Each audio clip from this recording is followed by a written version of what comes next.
Today's different. Gotta add to my Insta story there. Today is a weird day because I typically don't do like printer for hire stuff. I rarely ever print for other designers when they come with a whole design. It's part of my whole philosophy. My ideal clients come with a function, an emotion, and a vocabulary. And if they've got more than that, typically they're not the right client. But part of what I do is I pride myself on doing crazy stuff. So sometimes I like to challenge myself, and this is one of those jobs. This is a job I'm printing for the Idea Emporium. She designed it, it's her concept, the whole deal, but everyone told her it couldn't be done. I'm convinced it can. I don't know how I'm gonna do it yet, but I'm convinced I can. And the very first thing I need to do is cut up a very expensive copper die. I am terrified of this, but we're about to do it. I don't think I need any instructions.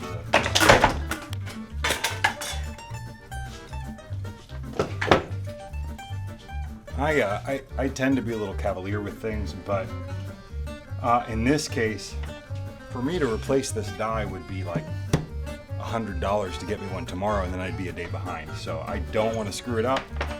So here's some old copper. It's the same thing, it's just old. From a previous project. I'm going to start with that just to make sure I can cut it clean.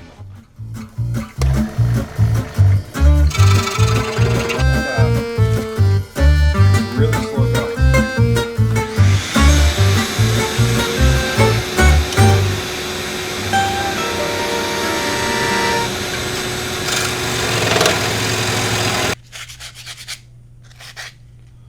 Well, theoretically, this gets us where we need to be. I want to just try to very carefully just take the tiniest bit of that edge off. Obviously, I don't want the sandpaper to touch the surface of the printing surface of the die.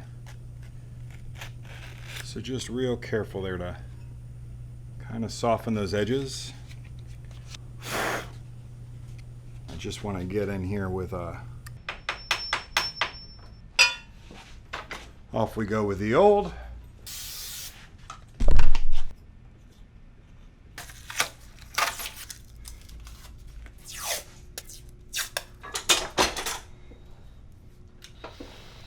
So that die is in the press and the glue's heating up. It's a scary thing to do this because like I said, that's an expensive piece of copper. I'm on a timeline that is pretty small. But this was just the first half of the challenge. The other challenge is this. Well, so the first half of the challenge is to avoid these two buttons, this one and this one. This one wound up being a little lower than the diagram the envelope supplier gave us. So that presents a challenge. More importantly, though, is the fact that because this is an envelope, I have different layers of multiple paper. So throughout this area right here, it's only two sheets thick, but here on the edges it's actually 3 sheets thick. You can see it, you can see it right there, that 1, 2, and then 3. So in the edges right here it's 3 thick, it's 2 thick here, and then when you close it, it's actually 4 thick here and here. That's not very easy to deal with in foil. It's a lot easier in letterpress because we could just kind of smash it and it all works. Here, typically you're supposed to use really tight make ready to do that, where you balance out the thickness. You make everything 4 sheets thick. You start by doubling it up where there are only 2, you add 1 where there's only 3, and you kind of even everything out. I'm gonna try to skip that and cheat it a little bit today. We'll see how it works.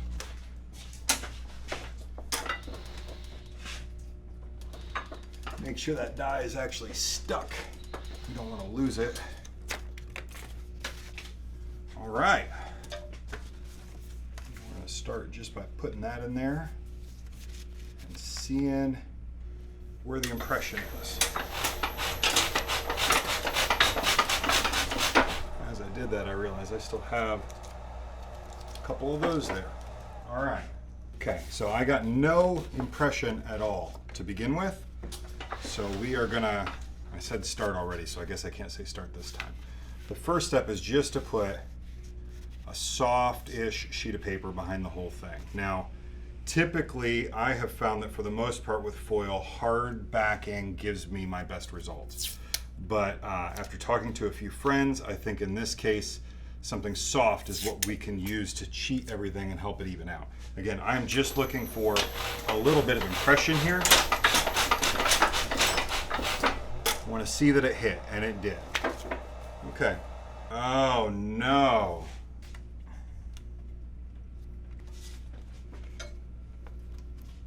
Oh.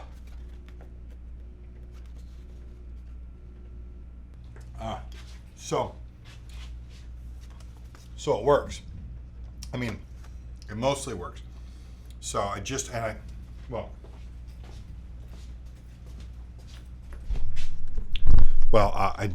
back from the client just to make sure, we've got issues with these little overlaps and a couple other things.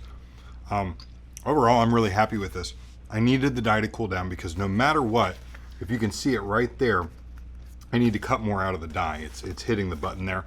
And if I cut that out, I think we're golden.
Now let me tell you why I took this job. If you've been watching for any period of time or even just have seen the trailer for this channel, I don't really consider myself a printer. Clearly, I'm a printer. I'm printing right now. But my focus is on kind of soup to nuts, conceptual stationery. I've talked a lot about what I think is important in stationery, and production is a small part of it. The thing is, because I do a lot of my production in-house, because I do print as a part of the overall package, sometimes I find myself designing to the limitations of what I believe I can print. I would never have considered doing this, period. It never would have even crossed my mind to try it, because in my mind, it's nearly impossible. And it's so nearly impossible that every other person that this client went to said that it wasn't possible at all. And I knew as soon as she mentioned it, because I saw the art, I saw what she wanted to accomplish, I knew it was possible. I wasn't entirely sure how, but I knew it was possible. And I know that in doing this project and stretching myself as a printer, I am stretching myself as a designer too. I'm thinking outside of kind of my box and pushing myself further in what I consider possible. The cool thing is, as the production person as well as the designer for most of my projects, the only person that I'm causing problems for is me. Most printers try to minimize variables. I have a friend who is a print finisher. He does things like numbers, tickets, or forms, or will die cut things. And this guy, man, he literally opens every pack of paper the same way. He minimizes every variable. And in minimizing variables, you can make for an efficient print shop. But minimizing variables means that often printers are at odds with designers, because a lot of designers, they might have no print experience at all. All of their experience in design may have been digital, and they just don't know what's possible and not possible. So they'll design something that isn't really feasible. Now, this isn't the case with this client. We talked about it before she had really committed to it with the client. So she was just seeing, how far we could stretch it. She was familiar with the processes enough to know that it was a challenge. But I called a couple friends in considering this job, and one friend, who I think is still a friend but will remain unnamed, literally called me crazy for considering it. He assumed that I would fail, and that's because he wants to minimize variables, and the variables that are involved in this, or the efficiencies that you can't have in this. You see what I'm doing here. I'm literally hand wiping down each one to clear up any bit of kind of overprint flash, and then I'm pulling out the insert that I have to put in the next envelope. This is not an efficient process. I charged accordingly, and I'm making the money that I needed in order for this to be a job that made sense. Even if it's not the most efficient thing in the world, if I'm doing 100 or 500 envelopes, it might completely be worth it if the effect is something that I don't have any other real great way to achieve. I mean, this has tactility to it. It's got, it's not a gloss white, but it's a smooth white that you couldn't get any other way. There's texture here. This is the only way to get this, and I know it's possible now. So, yeah, it's not really kind of the job I would usually take on, but I am so glad I did, because I've grown a ton today. In the meantime, you know what to do. Hit the like button, subscribe, tell your friends, share this video, will you? See you next time.